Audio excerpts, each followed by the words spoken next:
दुनिया को अपनी बाल लीला से मंत्रमुग्ध करने वाले कान्हा को उनके भक्त मुरली मनोहर, कान्हा, कृष्ण, मुरारी, नंद गोपाल, माखन चोर, देवकी नंदन जैसे कई नामों से पुकारते हैं। लेकिन क्या आप जानते हैं, श्री कृष्ण का इन सब नामों के अलावा एक और नाम भी है जिसे सुनकर आप हैरान हो जाएंगे। जी हाँ, और वो नाम है रणछोड़। जी हाँ, श्री कृष्ण के जीवन में एक ऐसा समय भी आया था जब उन्होंने अपने शत्रुओं से मुकाबला ना करके मैदान छोड़ने में ही अपनी भलाई समझी। आप सोच रहे होंगे, महाभारत जैसे युद्ध पांडवों को जिताने वाले श्री कृष्ण भला रणछोड़ कैसे हो सकते हैं।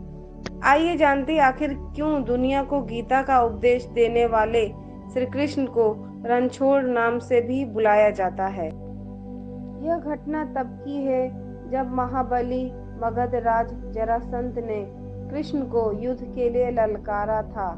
जरासंध ने कृष्ण के साथ युद्ध करने के लिए अपने साथ कालयवन नाम के राजा को भी मना लिया था। दरअसल कालयवन को भगवान शंकर ने वरदान दिया था कि ना तो चंद्रवंशी और ना ही सूर्यवंशी उसका कुछ भी बिगाड़ पाएंगे। उसे ना तो कोई हथियार खरोंच सकता है और ना ही कोई उसे अपने बल से हरा सकता है। भगवान शंकर से मिले वरदान के बाद कालयवन ने खुद को अजेय समझ लिया था।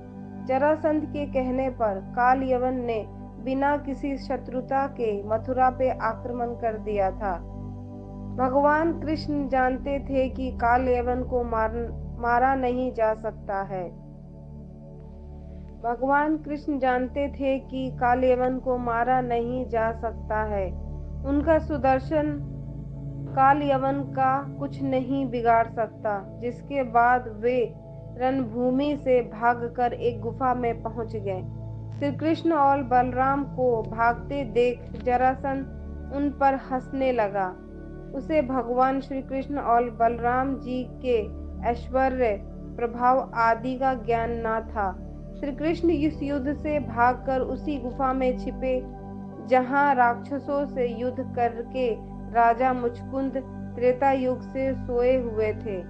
राजा मुचकुंद दानवों को हराने के बाद बहुत थक गए थे, जिसके बदले इंद्र ने उन्हें विश्राम का आग्रह कर एक वरदान भी दिया था। इंद्र ने कहा था कि जो इंसान तुम्हें नींद से जगाएगा वे जलकर खाक हो जाएगा। श्री कृष्ण यह बात भली भांति जानते थे। भगवान कृष्ण कालयवन को अपने पीछे भगाते भगाते उस गुफा तक ले गए जहां राजा मुचकुंद सोए हुए थे। गुफा में भगवान श्री कृष्ण ने राजा मुचकुंद के ऊपर अपनी पीताम्बर डाल दी। कालयवन को लगा कि श्री कृष्ण उनसे डरकर अंधेरी गुफा में सो गए हैं। कालयवन ने जैसे ही त्रेता युग से सोए हुए राजा मुचकुंद को लात मारकर उठाए, राजा मुचकुंद की नींद टूटी और कालयवन जल के खाक हो गया। इससे पड़ा श्री कृष्ण का नाम रणछोड़। जय श्री कृष्ण।